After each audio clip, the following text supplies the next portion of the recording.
peserta nomor urut 33 dipersilahkan menuju panggung.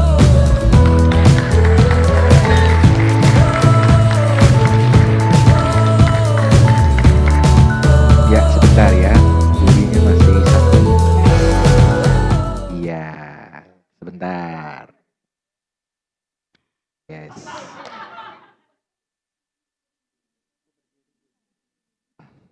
Oke. Baik, terima kasih. Kita akan mulai ya. Dimohon untuk peserta nomor urut 34 mempersiapkan diri di samping panggung. Terima kasih. Sampai kawan-kawan. Bapak, Ibu, pastor, suster, dan dewan juri yang terhormat. Perkenalkan, nama saya Odo Samuel Pian Manalu dari Provinsi Sumatera Utara. Kali ini saya akan menuturkan tutur kitab suci diambil dari perikop Injil Matius bab 22 ayat 15 sampai 21.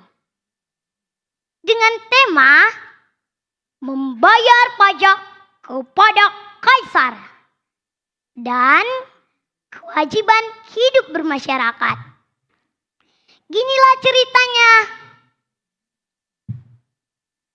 Orang-orang Farisi sudah sangat kesal kepada Yesus yang terus mengajar kebenaran dan terus membongkar borok mereka. Sudah semakin tampak reaksi masyarakat. Makin hari semakin banyak yang mengikuti Yesus. Artinya semakin berkurang pengikut orang Farisi. Jika pengikut orang Farisi berkurang, maka uang masuk mereka juga berkurang. Iya kan? Kondisi ini harus dihentikan. Pikir mereka. Cara menghentikannya bagaimana? Nah, harus ada ide cemerlang agar Yesus bisa dicekal. Yesus harus ditolak oleh masyarakat. Atau Yesus harus ditangkap oleh Kaisar. Caranya yang penting. Untuk mendapatkan ide cemerlang itu, mereka berkumpul dan berdiskusi. Setelah mereka berdiskusi, akhirnya mereka mendapatkan ide cemerlang menurut mereka. Ini ide cemerlang mereka loh, bukan ide saya. Orang-orang Farisi itu pun menyuruh murid-muridnya agar pergi bersama orang Herodian. Mengapa orang-orang Farisi menyuruh murid-muridnya? Tujuannya agar terkesan yang bertanya itu masyarakat biasa. Lalu, mengapa bersama orang Herodian? Karena orang Herodian adalah orang yang setia pada dinasti Herodes. Jadi, jika sudah masuk jebakan mereka, ada orang Herodian yang bersaksi kepada Herodes. Pinter! Pinter kan kawan-kawan?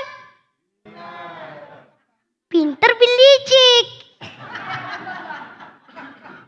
Orang-orang Farisi itu pun menitipkan pertanyaan yang akan ditanyai oleh murid-muridnya dan orang Herodian kepada Yesus.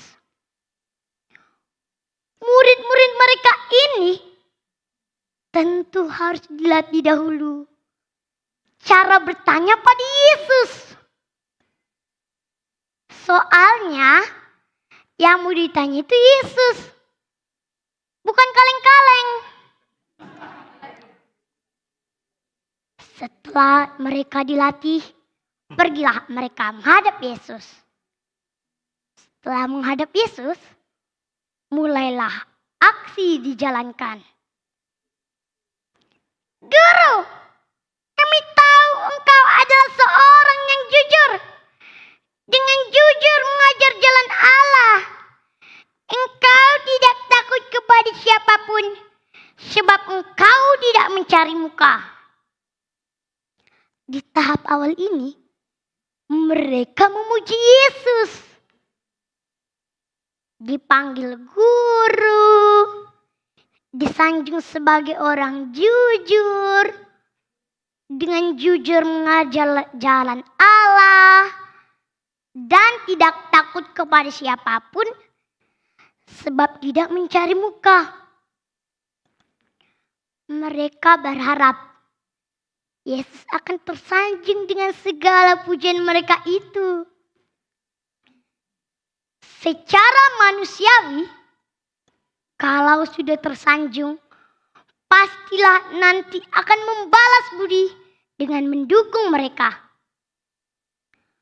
Karena di situ ada orang Herodian.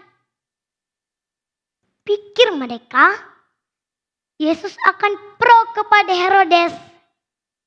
Itulah jalan pikiran mereka. Setelah itu, masuklah tahap kedua, yaitu pertanyaan jebakan yang dititipkan oleh orang-orang Farisi. Yesus, katakanlah kepada kami pendapatmu. Apakah diperbolehkan membayar pajak kepada Kaisar atau tidak? Dalam hati mereka, nah lo Yesus, terjebak lo. Kalau Yesus mengatakan boleh membayar pajak kepada Kaisar, maka orang Yahudi akan menganggap Yesus sebagai pendukung Kaisar dan tidak berpihak dengan bangsanya sendiri. Kalau Yesus menjawab tidak boleh membayar pajak kepada Kaisar, kan di situ mereka telah membawa orang Herodian. Yesus bisa saja dilaporkan kepada Herodes sebagai penghasut masyarakat agar tidak membayar pajak. Pikir mereka, Yesus sudah masuk jebakan Batman, pikir mereka.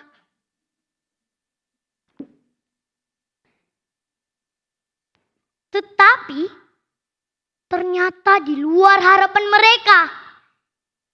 Yesus tahu kejahatan hati mereka dan berkata,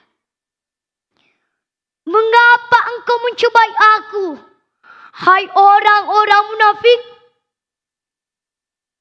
Mendengar perkataan Yesus ini, tentu hati mereka mulai ciut karena ketahuan rencana busuk mereka itu.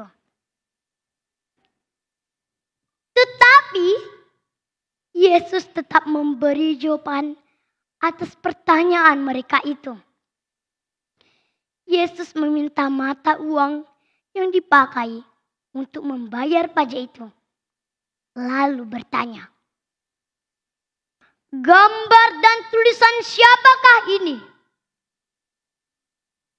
Mereka menjawab, "Gambar dan tulisan Kaisar."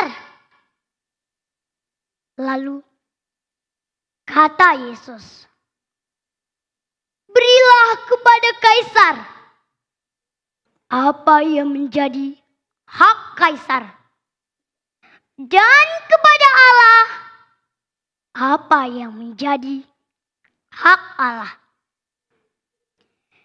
Yesus tidak menjawab seperti harapan mereka itu. Hingga rencana busuk mereka itu menjadi kandas. Kawan-kawanku yang terkasih dalam nama Tuhan Yesus, dari jawaban Yesus ini, Yesus mengajarkan kepada mereka dan kepada kita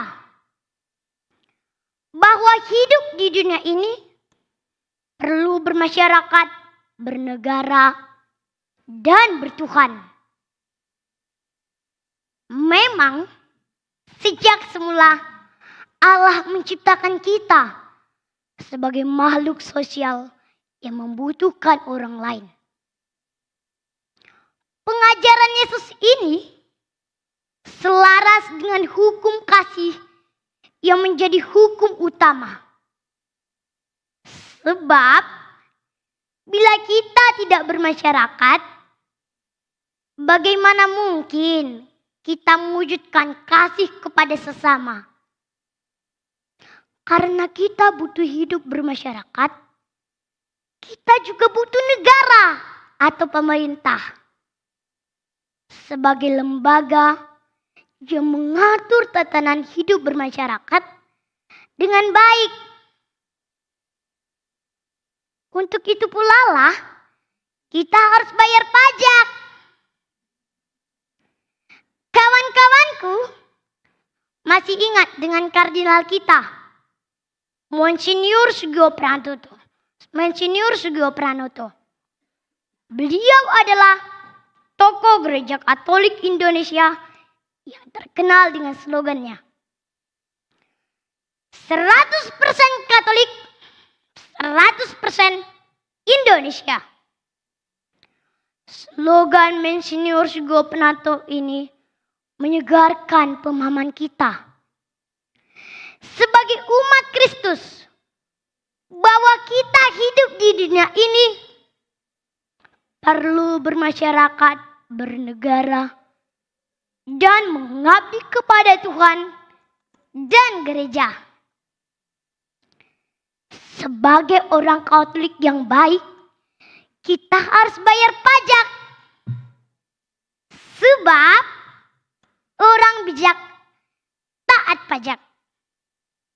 Dan kita harus hidup jujur di jalan Allah.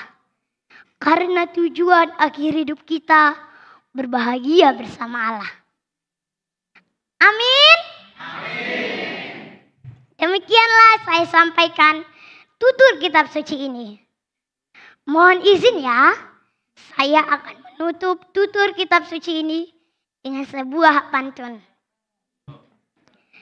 Dari kota Medan ke negeri Betawi.